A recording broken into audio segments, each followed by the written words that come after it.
So you will be working on this particular bottle you see right here. Now, if you've been paying attention, you'll realize this bottle is not the same as what we have in Maya, right?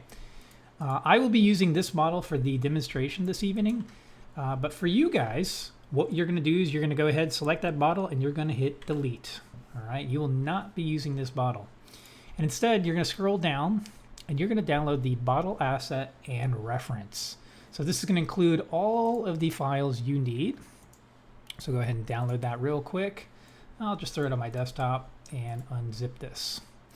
So what'll be in this folder is two items. You have your PureRef file, right? So if we open this up, this is going to have all of the images that you will need to accomplish your work, right? As far as the bottle is concerned, minus kind of some beaten up bottles, right? This is all the clean variant, but you guys will kind of demolish it a little bit. And then we also have the scene file itself. And so the way this is going to work, it's actually quite easy. All you're going to do is go into Maya, and you're going to import that bottle. So you'll just go to File, Import, navigate to wherever that directory is, take the bottle asset, bring it in, right? It is already set up in position and ready to go, right? So here's the deal. You have to handle the entire pipeline from start to finish. That includes everyone's favorite, UVs. This thing is not UV, okay? Don't let this object intimidate you. It's very, very basic. It shouldn't be that difficult, okay? There are a few constraints. You will be using one texture set maximum, right? No UDIMs, just one texture set maximum. Yes, you could break it up into multiple texture sets, and yes, it would be a little bit easier to work with, but in this case, part of the challenge is to consolidate down to one texture set. All of your UVs should be in 0 to 1. That's a given. We're not using UDIM, so again, make sure all your UV principles, minimal distortion, minimal seams where possible. Consider what the camera is going to see, where you put that seam placement, as well as just good texel density, all right? You can use any tool, any method, any technique you have learned up to this point. Even if you haven't even learned it from me, anything is fair game. All I'm really going to concern myself with is the end product, right? If you achieve that end result. The label texture is provided and it is included in the PureRef file. This image right here will be the texture you use to create the label. So much like what we did with the scraper blade, we're going to do this here as well. Now there are some challenges associated with this, and I'm going to show you how to overcome those. So we will be applying this label together. You do not need to smooth the geometry, just leave it in one mode. And you will rough up the bottle, right? So we have to kind of beat it up to match the overall theme of the image. Really straightforward stuff. So remember back to the workbench, right? We searched for some images of beaten up workbenches. You're going to do the same for bottles. So wine bottles, liquor bottles, old medicine bottles are usually good reference as well. You get those old style labels and you can see how they've been peeled off and whatnot. And then of course, finally, you will export it at a 4K map, all right? Video is provided. If you don't use PureRef, you can go back to lesson 2, where we did the book, and you can look at the Google photo albums. It's all available there as well, right? So I know some people don't care for PureRef. The images are still accessible, okay? So we have the asset in there. So I'm going to show you some things to consider, right? I'm not going to texture this one, but if I look at this, please note there is some geometry that is going to be hidden behind the bottle itself. If I were to bring this in as one object, I wouldn't necessarily be able to texture this because I would have to like zoom into the bottle. There are ways to circumvent that, to work around that. You have two options. One we call an exploded view, where you move the geometry out like this, right? And you just kind of separate everything into pieces. This is very common when we do a lot of normal map bakes, because oftentimes you don't want the bottle to necessarily bake down to the cork or something like that. But there's naming conventions we can do for that as well. But if we brought this into Painter as is, it would just be completely separated and you can easily paint where you need to paint. Just make sure you snap these right back to where they belong, right? So zero out your transforms. Or you can use the geometric masking. So geometric masking, I've kind of noticed with a couple of you guys, you don't have the latest version of Painter. You may or may not have geometric masking, all right? So if you don't have geometric masking, do the exploded view or update Painter, right? I will demonstrate with the GeoMask. I think that's the easiest method because it doesn't require any movement on my part. So what I'm going to do is I'm just going to do a really quick, rough, dirty UV layout, okay? Just because I'm going to bring this in the Painter and I need some UVs for that. So I'm just going to do an automatic map. So let me make sure I grab this in object mode. Get the cork, create UVs, automatic map. There we are. And in fact, let's go ahead and just lay this out. Modify, layout. Terrible UVs. I should see no one's UVs look like this, okay? Let me go ahead and bring this out. File, export selection. Now, one thing you can do, I'm just going to save it to my desktop, but feel free to save to your Painter directory, okay? One thing I might recommend is to experiment, right? If you don't know if the UVs are going to look good, right, take it in the Painter and apply a basic texture. Maybe apply the label. Do a real rough mock-up, right? You don't have to wait until the final product just to start seeing what it's going to look like, right? So what I'm going to do is I'm going to bring this in. Ooh, we got a new update. Minor release bug fix. So I'm going to go to File, New, Select, get that bottle test. We're going to kick it up to 2K. You will be exporting at 4K. I would recommend working at 2K, okay? Let me uncheck UV tile workflow and click OK. So we get the bottle. This is what it looks like. Again, the challenge here is what do I do to paint, like for instance, the cork here, right? So if I go up here, right, this little icon right here. So in fact, let me show you. I'll create just a fill layer and change the color. If I wanted to isolate that to just the cork, I could do that.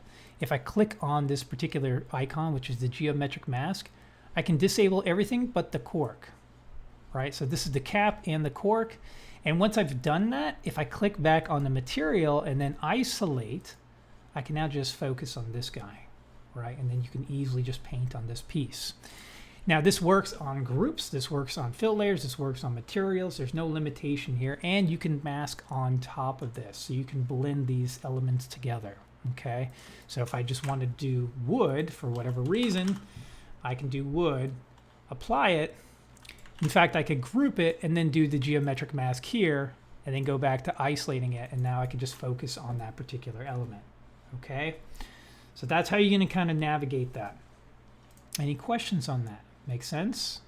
The exploded view would work just the same. You would translate that up, you bring it in, you could easily just paint on it, so it's not a big deal. Either option will suffice. It's not a big deal. All right, so let me go ahead and open up my scene again here. So I will be working on this bottle right here. I expect no one to be texturing this bottle. I'm going to go ahead and export this out. It's already got a material applied to it, so I don't need to waste any time doing that. We'll export my selection. I will call this bottle Geo and save it out. Go ahead and minimize this. Start a new project, File, New, Select, and Bottle Geo. Kick it up to 2K. Everything here by default is okay. I will be using ASM, which is Adobe Standard Material. We've been using that for the entire month. If you're on the latest version, PBR will work just fine as well. Click OK, discard, and there we are, right? So first thing I want to do, name my texture set. What is the next most important thing that I should always, always, always do? Every single time I start a Painter project. Bake it. Bake the mesh maps. Love it. So we're going to go down to our texture set settings, bake mesh maps, kick it up to at least some suitable resolution. You guys can set it to whatever you like. If you have a more powerful machine, kick it up, right? You'll get a little bit more detail out of that. 2K will be sufficient for the bottle though. Go ahead and bake it. And we have all our mesh maps. Now, this bottle doesn't have a whole lot in the way of interesting detail. You'll get a little bit more life out of your bottle. But one thing I want to take your attention to is the ambient occlusion. So let me cycle back to that. So again, because this is an enclosed object, Ambient occlusion is going to get a little weird, right? If I look at the inside of the bottle, you'll notice it got a lot darker. This is not necessarily a problem if that's what you're trying to achieve, right? So my dirt generators and some of the other tools will kind of pick up on that, and it'll really kind of grunge it up on the inside of the bottle. But I might not necessarily want that effect. So I'm going to show you how we can kind of control that and not get it as dark. So if we go back to our baked mesh maps here, I'm going to go into my ambient occlusion settings, and I'm just going to reduce the max occluder distance. So this is basically how far a ray will travel before it just either terminates and goes white, or if it hits something, right? 1, I believe, is technically infinite. Don't quote me on that, but it's going to be suitable for a lot of things. In this case, I'm just going to reduce this quite a bit to like 0.02. There's no magic number here. Whatever works for you. And if I rebake this, you'll notice that the inside of the bottle is looking a lot brighter, right? But I'm still getting occlusion.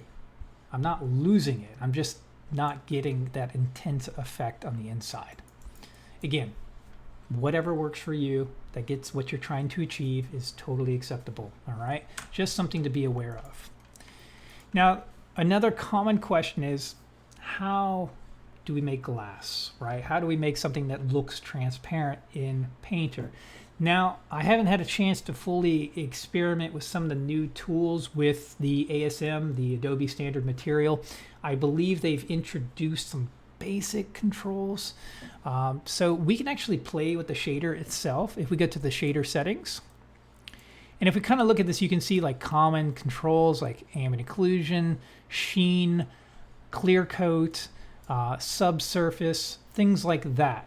But based off what I'm seeing here, I don't really see anything that reads like transparency, right? Or translucent. Well, translucency would be kind of like skin, but unfortunately, there isn't much here we can do about that. What I will do, though, is I'm going to add a custom channel to the project. This is going to be super important, right? Because we're going to use this channel as a way to signify back in Maya what's glass and what's not, all right? So first thing I want to do is I want to change the shader. I'm going to go ahead and change from ASM Metal Rough to PBR Metal Rough with alpha blending. So remember when I set my project to the default, I just want to show you we can now change that to this one. This is only going to, so this isn't really changing the way it works. Everything is going to be the same, except now it supports alpha transparency in the viewer. So we can actually preview what I'm about to do in the hardware preview. So once I load that, nothing's going to change. Everything's going to look the same. What I'm going to do next is I'm going to go into my texture set list. I'm sorry, my texture set settings. We're going to stay here, scroll up. See, we're still working with the same channels, but I'm going to add one more. I'm going to click the little plus icon, going to go down to opacity and enable this. So now we have the opacity channel loaded. Now, if you haven't changed the shader yet, if you click on the channel, opacity will be under the unsupported. Okay, so just be aware of that. If you don't change the shader, you'll have to look here. Okay, if you're an older version of Painter, it should just be in the list once you click the plus. Now, if I go back to my layer stack and I look at this, you can see I have this new option called OP, or opacity. So the way opacity works, it simply controls visibility. It's really, really basic. So I'm going to go ahead and just create a fill layer and show you what that looks like. As I take the opacity to 0, you can see the bottle is slowly fading out of existence. As I take it to 1, it returns back to the living world. When it's like 50%, you might assume, hey, look, we got glass, but unfortunately it's not truly refracting light whatsoever. This is not how we want to simulate glass, okay? What I'm going to be using this opacity for is to create the mask that we're going to use back in Maya. So for now, keep the opacity at 1, okay? We'll come back to this. But if I look at my layer dropdown, this is what we're starting with, pure white opacity. Let's go ahead and kind of set up the basic bottle. Now, since I'm dealing with glass, it's going to have some roughness variation, right? It's going to have some height variation. These are all things, scratches, pock marks, whatever you want to add. But it's going to be really tough to see that because the glass is currently white. I'm just going to set this to black, and this is going to make it much easier to see my reflections for modifications. Okay, I'll go ahead and drop the roughness to 0, and this is just going to be my bottle base. I'm going to start off real basic. So bottle base has all of these attributes turned on, nothing really modified outside of opacity at 1, roughness at 0, and color at 0 as well. But now I can build on top of this, okay? Let's do some roughness variation. Hopefully we've gotten pretty comfortable with that. I'm gonna do a roughness only layer, kick that up a little bit, and blend in a texture into the mask. So I'll add a fill. We'll get some type of grunge here. Let me move chat up a little bit. Actually, let's just move this whole thing. There we are. Notice if you get tired of just like clear search and then you type it in again, what's happening is there is a filter already applied. Just uncheck it, and that should work for you. I'll go ahead and apply this grunge dirt muddy, personal favorite. Take that balance up a little bit, take the contrast up a little bit, eyeball the mask, do whatever you need to do, and you can play with the roughness as well, right? So we're already getting a really interesting result. Good enough for me. Again, feel free to get creative with how you want to blend this. I'm just putting some real basic elements on here. I'll call this roughness variation. In fact, I'm going to go ahead and group all of these components. I'm going to call this bottle group. Okay. You can give it a color if you want. I'll do purple. I'll do some simple height variation. We'll do little pock marks. So I'll do a height only layer, maybe push that in, and then I'm going to drive that with a mask. Black mask, add a fill, and get like something like Dirt 2. Dirt 2 has like a sprinkling of grunge here. I kind of like it. Looks real nice. And if I want to kind of reduce the overall amount, I can just drop that balance. Just have a few kind of nicks here and there. Real basic. Let's make that height more subtle. There we go, right? And again, get creative with this. Have some fun. Think of all the little nuanced details. Find some good quality reference and go from there. All right? You can even use our reference that we provided, because if you look at this, look, for instance, at the bottom of the bottle. Look at all those little nuanced height details, the little emblem right there, right? The subtle undulation in the bottle itself. How could you create that? Try and make that element. So we're going to go ahead and move on, though, right? I don't want to drag this lecture out. I want to get to the core features here that are going to be really important. And so I want to show you how to apply this label back in Painter and get it to look correct, okay? So we're going to take this image from PureRef, and we're going to save it out. So I'm just going to right-click on this image, go to Save, Export Selected Images. I'll just throw it on my desktop. That's fine for now. And we'll call this label_color. All right, so let's move that out of the way. Now, if I were to bring this image in right now, right? In fact, let's go ahead and do that. I'll bring in the label color. I'll define it as a texture, and we'll just call it label, and bring it into my current session or project. For me, go ahead and do the project. This will be useful, so when I open up your file later on, I can make sure everything was set up correctly, okay? Bring it in as the project and import. So in order to navigate to that easily, just click on this little down arrow and go to projects. You'll see it right there, right? We'll collapse the group, create a new group, call this label group, and then create a fill layer in there. And we'll just call this label color. If I were to drag and drop this label color in there, right into the base color, we run into a bit of a problem, right? Well, first off, it's quite large, right? So I have to kind of scale that down, get that into position. It is tiling, and the aspect ratio is off, right? But we have a bigger problem. How do we create the mask for this particular object, right? Because I want to put the mask on the label group. That way I can layer in grunge and dirt and stains and height detail and all this other information, right? Think back to how we handled the fabric on the book. We had a mask up here controlling the overall visibility. Now, I could anchor the material or the color here and pipe that up. The only downside is because, here, I'll just show you. We can actually do that. So here, I'll do a real simple. If I set this to none, so it's no longer tiling, I can go in here and squash this a little bit. I'll show you a better way. I'll go ahead and anchor this. And then I can go up into the mask and drive this with a fill. Okay. The problem with this is it's not going to be a very good mask. I have to really tweak it, right? So you can see it came in, it's giving me like this subtle black color, so I can lift my blacks up in that anchor, and then I can lower my whites as much as I can.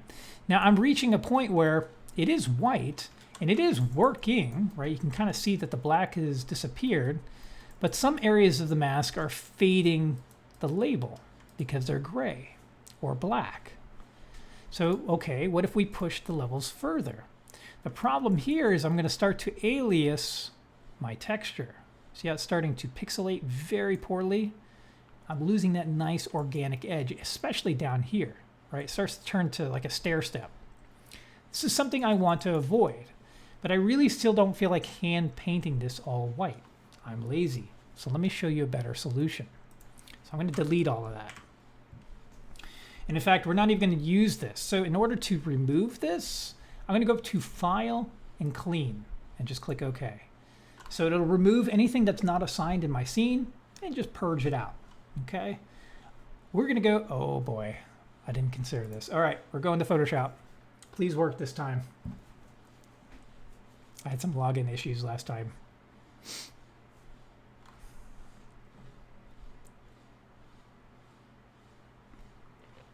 I think we're good. And we're done. All right, you didn't see this. We're gonna go ahead and open up the image. All right, there it is in all its glory. It's very high resolution, by the way. If we look at the information here, not that. If we go to image and image size, you'll see that this is 5,000 by 3,000 pixels. So it's very, very large, right? That's good for us because it's gonna contain a lot of information. But watch how easy this is going to be to set up. I'm going to take my magic wand, right? Click on this guy. Now, I believe these are the default settings, but I have a 3x3 average at a tolerance of 32. What I'm going to do is I'm just going to click in the black, and I'm going to essentially marquee anything that has a similar color, right? So what I've done is I've selected anything that is black until it hits the contrasting area of the label. And it produces a really nice mask very, very quickly. Okay. And now all I'm going to do is delete. I'm just going to hit delete and remove it entirely. That's it. I'm going to hit Control D to deselect. Now I might suggest making some subtle color grade here. You can see that the label's a little on the dark side. So if I wanted to add like a little bit of levels or curves here, I can boost those shadows ever so slightly to kind of balance it out. Entirely up to you, okay? Now what I'm going to do is I'm going to save this out. So I'm going to go up to File, Save As. Now, Photoshop has kind of changed how this works. So if you want to list a PNG, you'll notice it's no longer here, right? You're like, what the heck? If you click on Save Copy, you can even set this as your default in your preferences. This will bring up the PNG. Right, so we'll just load in PNG, and I'm going to save this out. We'll call this label color alpha. So I'm signifying to me that there's an alpha embedded, and we'll save it out, and we'll click OK. We're done, right? Let's go ahead and minimize Photoshop and bring in that texture again. Another way we can bring in a texture, if I go to my desktop, just drag and drop right into the shelf. This is a texture. We'll call this label, and we'll import to project. Now you can already tell something a little bit different here. Notice how that black background is gone. Painters recognize the fact that there is an alpha, or kind of a transparency, if you will, in the image. Okay, so now we're just going to connect that just like we did before. I will create another fill layer, make sure it's in the label group. We'll call this label. And let's drag and drop. Oh, not into the material, into the color. I apologize.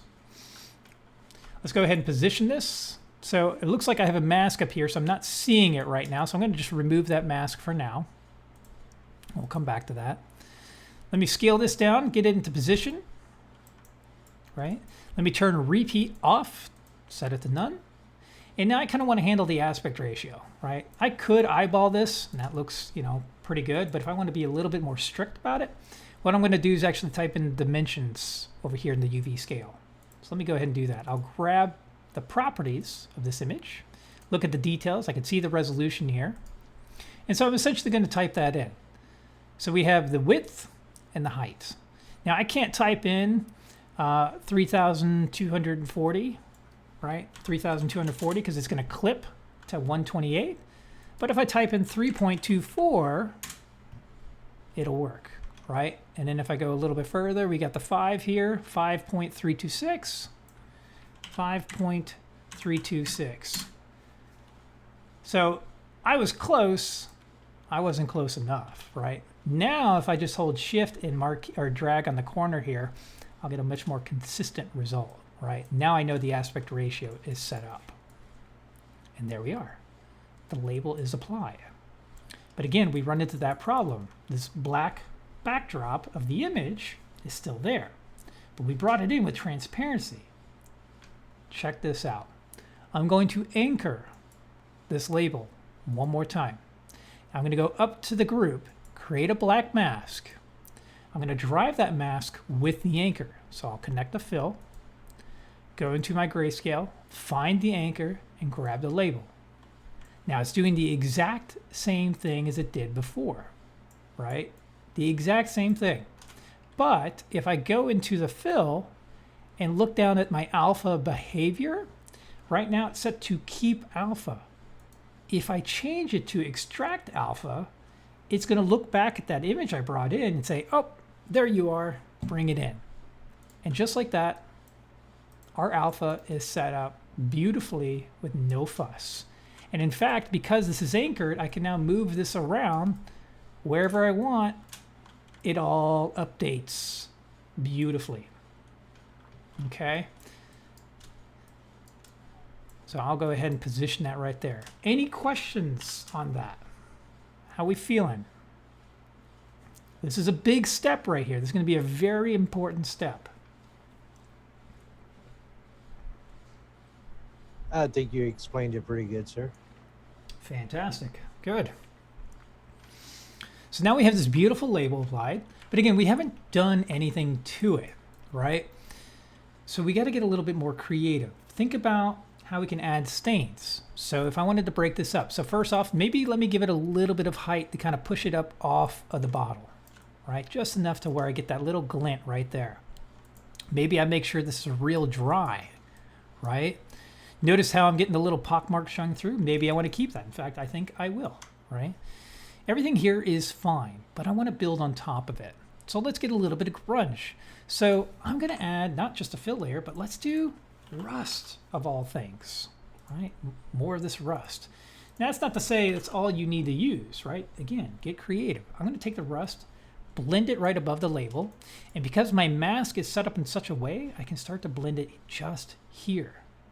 Now, I can't make this entirely green because it's got a little bit of that reddish hue in it. But if I drag a filter like an HSL, I can manipulate this data even better. So I'm going to shift it to kind of a greenish hue, maybe darken that a little bit, kind of play with that saturation.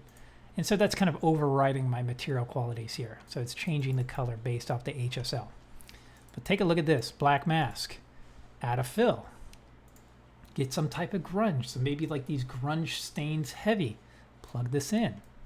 Take a look at what we're starting to get. Consider scale of the texture. This is a common problem I'm seeing with your work. The scale of your grunge maps are too large. Tile them a little bit. Take this UV scale, increase it. You don't have to type it in. You can slide it. You can kind of visualize it however you like. 3.6 there looks pretty good. If I look at the result, take a look at that. Think about the orientation as well, right? So this wouldn't be rotated sideways. I mean, it could be, but it makes more sense if the stains are running down the bottle. I can play with the balance and get something like that. So now I get this rust kind of bleeding in. So the rust is not just a fill layer. It's got some texture quality to it, right? If I disabled it, it's not just a solid color. We can take this even further, right? Blend in other maps. Maybe I just want to multiply the color in. It gets a little bit darker, but it kind of pulls some of that underlying information. Maybe it's a little bit wetter, right? It's up to you to decide how you want to handle that. Let's go a little bit further. What if I want to, say, emboss the text, have the text raised and make it look a little bit more posh, if you will, right? Maybe at one point there's a little bit fancier of a bottle. Well, because I've anchored the label, I've captured that color data. So refer back to how we photo sourced the label, or I'm sorry, the scraper blade, right? So if I create just a fill layer and I do height only and push that up slightly, let's do embossed text. I'll mask it. I'm going to pull from that mask. So grab the anchor, right? You can already see that working. So what's happening? I've pushed the height up, and so where it is white, we see the effect. The label raises and the text got left behind a little bit, so it looks like it's pushing in. So if I modify the mask here, first off, I want to make the text white, so I'll invert my levels. And now I need to remove everything else, right? I need to try to eliminate all of this as much as I can and make this as white as I can. So I can just modify my black and white point. Now it looks like I'm starting to clip, right? So I don't want to push it too hard. I want to keep that text looking pretty good. And that should work right there. But I have all of this here. So what's the easiest solution for this problem? Paint it out. Don't waste your time trying to create this in Photoshop. If you don't have to, you can, right? But then you would have to line it up. I don't want to do that. I'm just going to add a paint layer and paint in black. Because again, wherever I paint in black, I'm hiding the effect of this. All right, so let me go ahead and do that. Make sure I grab that paint layer. We can do it in the 2D view. It's a little bit easier. Remove anything you don't want. So you can do some real creative things in Painter, and I love that. It's so loose. And there we go, right? Now I have embossed text. So if I want this to raise up or push in, so maybe I push it in, I kind of like that effect. Done. In fact, now because I have a mask here, I could technically blend in other materials and change the color of the lettering. So if I change the color by adding color, see how it kind of overlays? Now I still see some of that orange, right? So if I make this red, it's still kind of blending in there, right? Because the mask is impure. I could use another levels at this point and try to push it a little bit further. There we go. Now that's white, right? But I got to be careful with that bourbon there. It's kind of getting a little hot. There we are. So now I can blend this in. So if I wanted to make this look real posh, I could do gold pure here. Drop that roughness a little bit, give it some height, and now I have gold embossed text on my label. Now, I wouldn't do gold here, but it's just to give you an example of what's possible, right? There's so much you can do here to get real creative. Now, it probably doesn't make sense that if I were to do gold here, right? If I were to do all of this, that my grunge doesn't overlay that. So think of your order of operations. I could put the grunge right on top and sell that pretty easily, right? So it's not a big deal. In this case, I'm just going to keep it with just height only. Push that down. Actually, I'll make the text somewhat glossy. So I'm going to lower the roughness in that area so you get a cool little highlight. That to me looks a little bit more fitting, right? Almost like a kind of a sticker like. Okay. So again, think about layering more and more complexity as you go. Now, if I want to erode the label, how would you do that? Well, think back to here. It's just a mask controlling the visibility of the contents, right?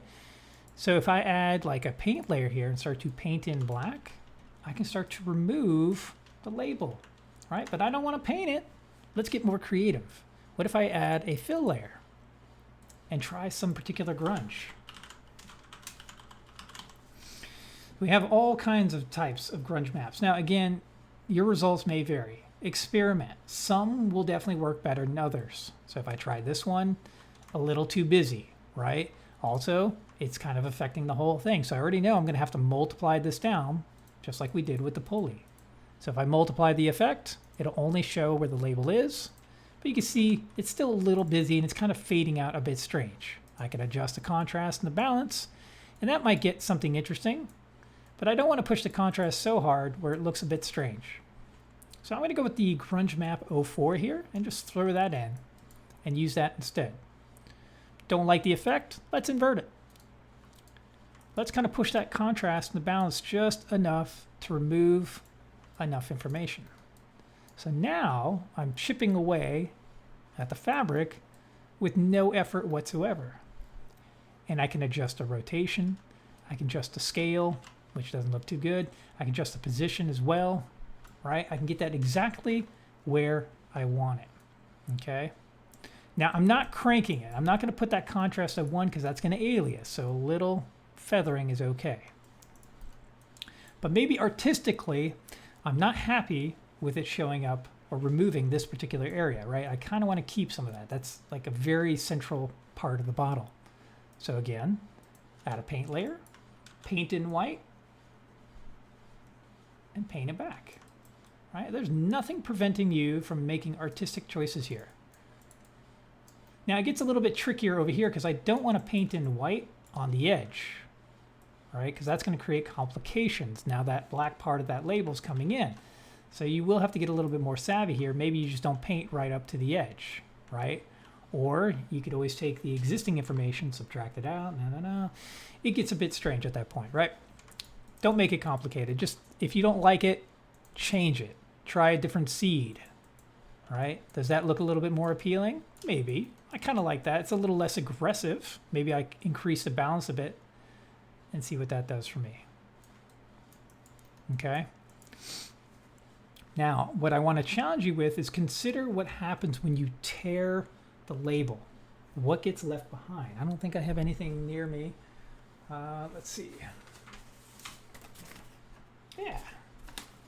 So if you were to tear it, right, and we look at that edge there, notice how the texture kind of erodes a little bit before we get to the paper section. So what I'm doing over here in the bottle isn't quite exactly what happens in the real world. That's a challenge right there. I'm not going to show you how to do it, but I would encourage you to try it. Okay? If we look at the bottle itself, there's also some additional challenges I really want you guys to focus on. This guy. Okay? Now, I've shown you photo sourcing method, but can we photo source this part of the label? Yes or no?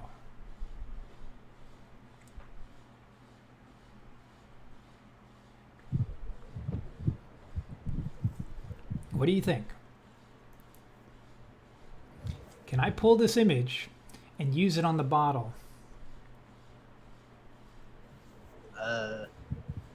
With it being torn, I wouldn't think so because of the tear. I can see what you're saying. Technically, you could use it, but you're going to run into a bigger problem. The highlight in the image is the problem, right? I don't want to use textures with baked-in highlighting because that needs to be done by the lighting back in Maya, not in the texture, okay? Could you extract a mask from this and stamp it on? You sure could, right? Think about how you could do that. Similar on the top of the bottle. This one has a lot of highlighting in the image. You won't necessarily be able to use this exact image to create the texture, but you could create a mask from this. There's enough contrast between the white and the darks to just quickly do a nice, easy mask, stamp it right on there, okay? So you're gonna be responsible for the entire bottle. This means the cork material, the tape label, the cap, the top of the cork, right? The tear, that's going to be a challenge, right? How do we get this effect? The neck label, if you will, I don't have a better name for it, or I guess the security label, and then the actual label itself, right? And this all has to be damaged, and it needs to fit the theme of the scene, okay? That is your responsibility for this assignment. So there's going to be a lot of troubleshooting. There's going to be some headaches. There's going to be some heartaches. But I'm confident in your ability to do this, right? And again, anything is fair game to accomplish this task. So now I'm going to go ahead and show you how to export this out and render it properly. All right, actually, let me add just one more step of complexity. I'm going to put some dust on here so you can see how that's going to interact. Okay, so I'm just going to do a concrete here. Drop a concrete dusty. We'll group it. I'll call this dust group. We'll mask it, black mask. Let's do a light generator. Aim this straight down. We'll do 270 with no attenuation, so we get a nice, strong, contrasting mask. And let's blend something else. So we'll do fill. Let's get some dust here. Grunge, that looks good. Scale is off. Let's tile this. That should work pretty well. Let's take that balance up a little bit. So we're seeing that. Now I don't want height for my dust. It's gonna be too busy. And let's multiply this down so it only shows up where the light is. So now we're starting to get some of that dust on the top of the bottle. And I can blend this, again, further however you see fit. But this is just for the sake of the example, okay? All right. So now the question is going to be, how do we get this back into Maya? And how do we make sure it renders as glass? So remember that opacity that we set up in the very beginning. It's going to come into play now. So if I look at the opacity channel, it should still be 100% white. I'm going to change everything to be where the bottle is black, the label and any other visible component will be white, okay? And it should be very easy. I should be able to go down to my bottle group, go to the bottle base, set the opacity from white to black, okay? So it's kind of working. We see this hovering label. All right, and this is only going to show like this if you have this shader loaded, the PBR Metal Rough with alpha blending. If you have the standard ASM, it'll just still be opaque. So if you look at it from the opacity standpoint, this is what you'll see. If I go back up to the label group, this is white because down here in the label, when we created this, it came in with this fill layer, right? So it was already set to white. But my dust didn't. So the dust is technically hidden. So I need to add that separate. So I'm just going to create a fill layer within the dust group. This is going to work because I already have a mask to dictate where that's going to be visible. So I'll create a fill layer and immediately it starts to work, but I only want the opacity. So I'll just do that. And again, now I can kind of control the visibility of that. Now we are set up. The real benefit of setting up this opacity channel that we did in the very beginning is it becomes extremely easy to export. Let me show you what I mean. If we go to our export settings and we choose the Pixar surface, which is what we've been doing this entire time, right? If I look at my list of exports, you'll notice we have something called presence. If I look at my templates to see what that is, you'll see here that presence is actually opacity. See how these colors match? So I'm using this existing structure to just streamline the export process. So I don't have to create a custom channel. I don't have to set up a custom exporter. I'm just basically pulling the opacity, converting it to presence, and using that as a mask. Now, this is not what presence and opacity is intended for. Let me be clear. We're just kind of making a little bit of a shortcut, okay? You could create custom channels down here. It would work the same. It's just more work. So again, I'm just going to go ahead and use the Pixar Surface Export. I'll leave my file type based off template. Everything else here is fine. You could, at this point, kick this up to 4K.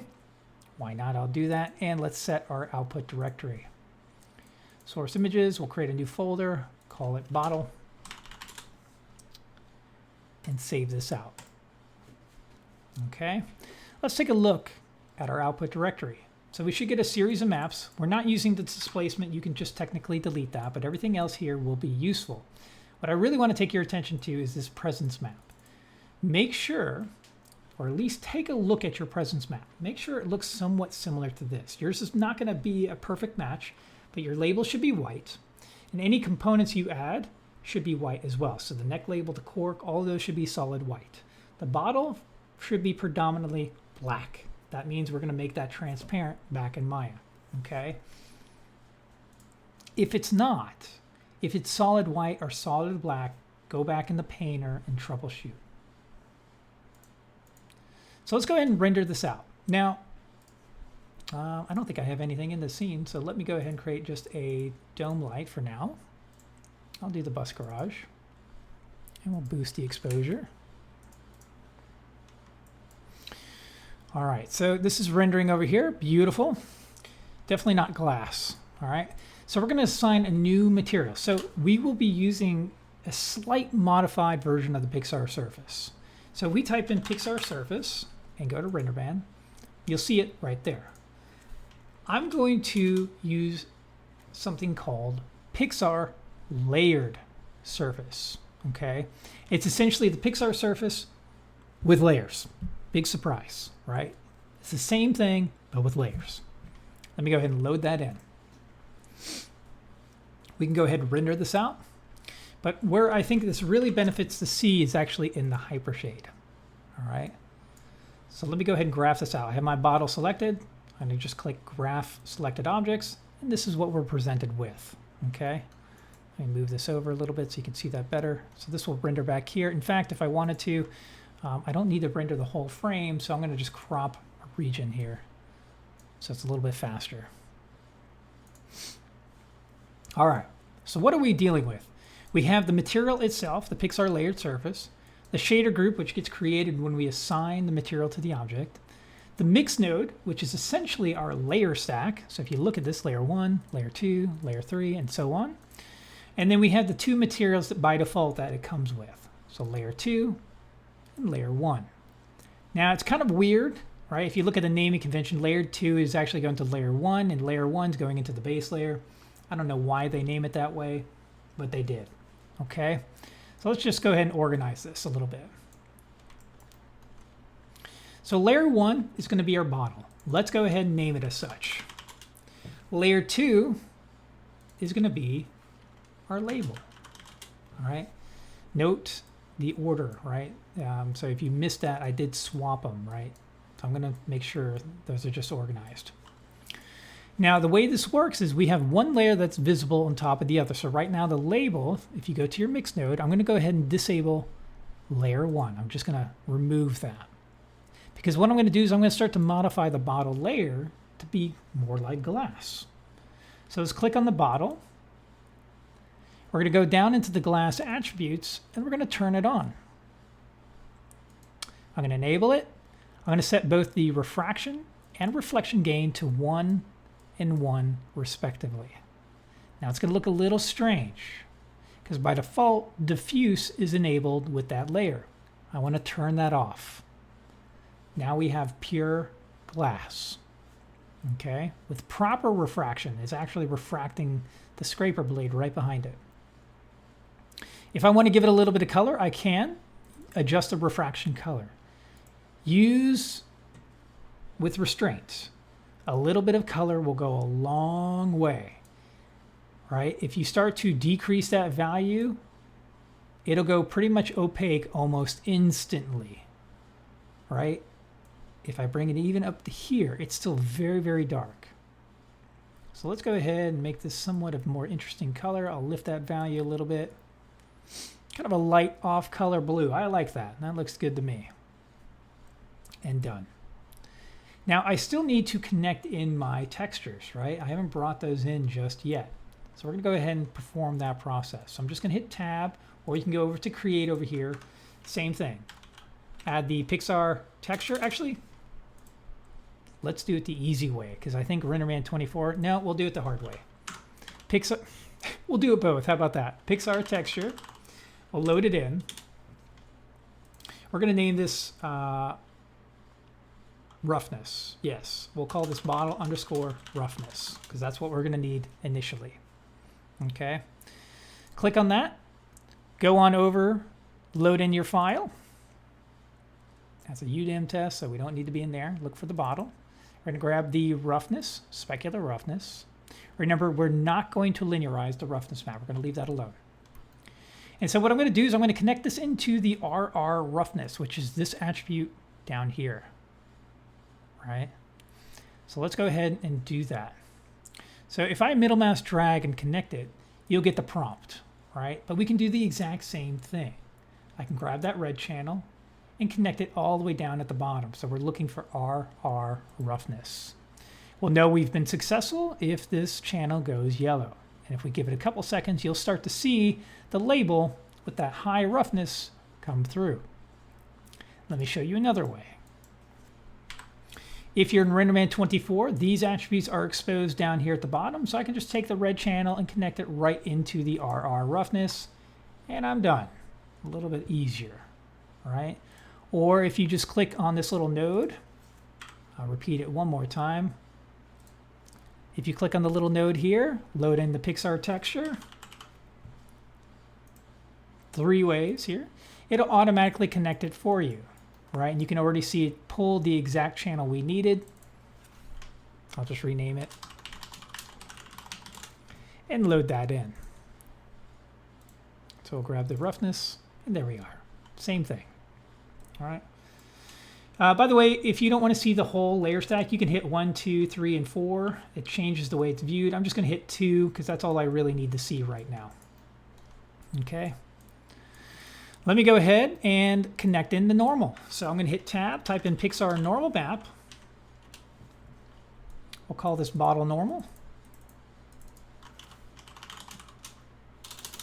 I like how it swapped the nodes for me, meaning it put the label up top. Thanks, Maya. Always so helpful. Load in our file. Grab the normal. Make sure you invert the bump. I was noticing some of you guys were not clicking this, so make sure you invert. And then take the result in and connect it into the bump normal. Or, again, another way, click on the bottle material, scroll down to the global bump, middle mouse drag, and connect it in. Hold on, it's connected already, so it's probably freaking out. So try it one more time, and there it goes. Same connection. All right, so that should give us all the little pock marks and imperfections on the bottle and things like that, as well as the height of the label. That's the bottle, right? The glass is working. Let's go back to the mix node and turn on the label now. Now, if I turn this on, what's going to happen is being replaced or overridden by the label's material. This is where we're going to connect all the other channels, the color, the specular, and things like that. Okay, so let's go ahead and do that. Pixar texture. We'll call this bottle diffuse. Load in our texture. Grab the diffuse. Make sure you linearize. And we're going to connect it into the diffuse color. So again, I could just middle mouse drag that right into the color. We'll give that a couple seconds. What we should see is the black across the bottle plus the label and the dirt. All that should come into view. All right? It's not transparent because, again, we're covering the bottle with layer 1. If I disable it, the bottle's still there. All right? But right now we're just focused on this. I'll duplicate this node. And we'll do bottle specular. Same idea. Load this up. Grab my specular face color. It is already linearized since I duplicated it. Beautiful. So I'm going to go into my primary specular. Now there's a couple more controls here. I'll turn it on and set the gain to 1. Super important, right? There's 2 options to basically toggle the visibility now. Enable and gain. Take the bottle specular right into face color, edge color to white, and you can already see that working. I don't have anything metallic, but that will give the reflection of the bottle, so that will be important. Collapse that. Now I need the roughness, but I've already loaded the roughness map. It's right up here. So all I need to do is reuse the same information. So I can actually grab that same red channel and just connect it into the specular roughness, and that'll work just fine. All right, you can go through the exact same process or setup you want. You can middle mouse drag it, whatever. Again, I just want to make a special note. I connected the original bottle here to the RR roughness, okay? And then down here, it's to the specular roughness. All of that primary specular. And so for the most part, we're set up. All of this is everything we need, and we just need one more element. And that's going to be the layer 1 mask. How we're going to blend these 2 elements together. Remember that presence map, the opacity converted to presence? We're going to bring that in now. Pixar texture. We'll call this bottle alpha or mask, whatever you like. Open it up. Find the presence map. Good. And we're going to take the red channel and plug it into the layer 1 mask. The reason why I did the red channel is the same problem as the roughness map. This is a scalar channel. So if I were to middle mouse drag it in, it would give me the connection editor. Let me demonstrate. So just in case you're an older version of Maya or Painter, sorry, RenderMan. If I middle mouse drag into the layer 1 mask, you get the connection editor, but it's the same process as a roughness map. Result red into layer 1 mask. Now it should be alphabetical, or I'm sorry, it's not alphabetical actually, it's in order of the attributes from top down. So I'm just looking for layer 1 mask. So I think I passed it already. Layer 1 enabled. I don't know if there's like a search. Is there a search? Yeah. It shouldn't be too hard to find. Layer 1 mask right there. Connect it. You can see it's yellow and you can see it's working. Okay. That is the setup right there. That's everything you need to get this to function. And it's rendering out wonderfully. Common problems. The biggest one's the opacity not being set up correctly. So what's going to happen is if the opacity is not there, right, if I were to essentially disable this map, it doesn't blend properly, okay? What's most likely going to happen is not what I just showed you right there, is this, if I break this connection, it's just going to render with the black bottle, right? And you won't see the actual bottle itself. So be careful with that opacity, okay? Another common problem, sometimes students will adjust their ray trace settings. So in the render settings, if you go to RenderMan, wait for it, down here in our path trace parameters, if you have, I'm sorry, down here in your default ray depth, I apologize. If your specular depth is too low, it's going to render out funny. Right? If it's set to 1, it doesn't have enough rays to penetrate the bottle. So at minimum 4 should do the trick. 5 to play it safe, and oftentimes I will do 5. So what's happening is a ray has to penetrate the surface, right? So it goes in through 1. We consider that initial ray a freebie. Any ray after, it would be an additional ray. So we go in through that wall, and so we modeled it with thickness. So that's 3 rays, right, or 2 rays right there, and then another 2 to get through and exit. But I always like to just play it safe and give it 1 additional. As long as you didn't adjust anything, you should be fine there. Right? Just be aware of that. Okay? So again, don't underestimate this one. All right? There's a lot of little nuanced detail. One of like those subtle details, look at the little bit of height information in the label, right? Getting a little, I love that stuff, right? This, you'll have fun with this. So, but I believe in you guys. All right, you guys are going to do wonderful. I will absolutely be available if you have any questions throughout the week.